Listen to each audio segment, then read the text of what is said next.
Hey everyone, and welcome back to another episode of the Viewpoint Dev-log. Now I know it's been a long time since the last episode, but it has some pretty good excuses for hauling the project this time.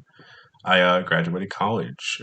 Now with a bachelor's degree in computer science, I hope to just slowly get better at Roblox and the Lua language overall. Since then, I've just been looking for an actual job at this point, and I have a little bit of free time on my hands, so I figured I'd get back into development. And with that said, let's get back to the rest of the video. Today's log, I'll go over some of the bugs I wanted to fix from the last one, along with some new models that I made over the last few weeks. So I also made some more map concepts to show off with hopefully some new ways to make development a bit easier for me. And without further ado, welcome to the journey of a solo developer making a survival game all on his own.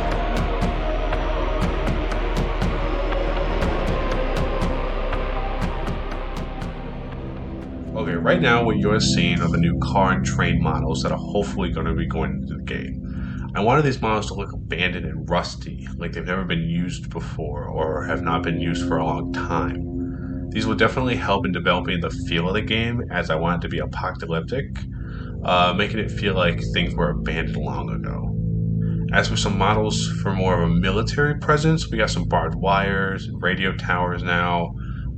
They will without doubt be expanded upon in maybe later versions of the game. We want to take in a feeling that there was once hope at one point, but long gone due to time.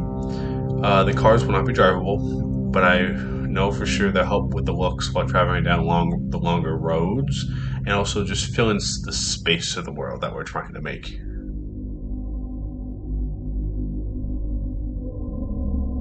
Going over some of the bugs from the last video, there has been some major progress. First person finally works and animations are imported into the character model. I also added some sounds for the footsteps so that the players can feel more immersive with their surroundings than also just listening to the default sounds that Roblox offers. Footsteps can correlate with materials according to which material the character is standing on, so if they're on dirt, you can hear the roughness of the ground. If on wood and metal, all the sounds will play according.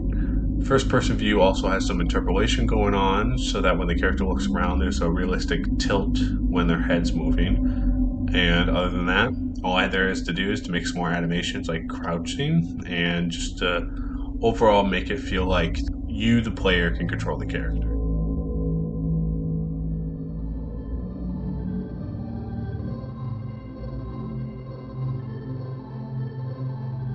Continuing onward with the island idea, most of the islands you see now are trying to accommodate two ideas here.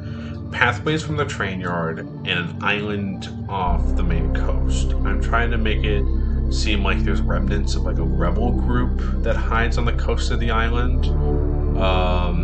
It would be kind of wacky to see just a train yard in the middle of nowhere with no leads into other towns or places that a train may pass by.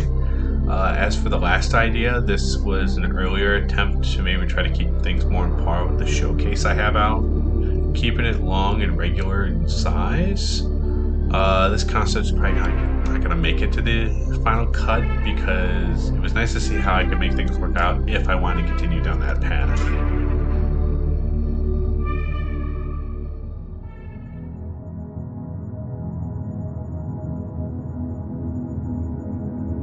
Now, with some of the buildings you saw in the last video, I decided that those structures would be sort of a hassle to deal with individually. So to combat this stress-filled idea, I thought about building more modular sections of a building in style. This idea will help me in the development process a ton just because I don't have to make a ton of like special buildings for places like towns and cities. And I can take more of my time to focus on interesting points like camp or maybe a light post. Most of the modular products will be in two types of buildings, like the cities and small towns and maybe the military complexes. Other than that, most of everything else will be either hand modeled or imported by like a third-party source I find. Thank you for reaching the end of today's video. In the next video, I hope to get at least some of the modular building done and show it off with like example pieces.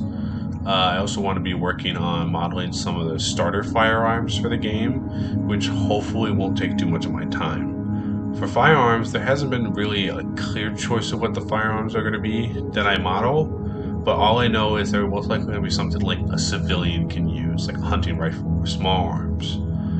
So, without further ado, this is Unknown, signing out.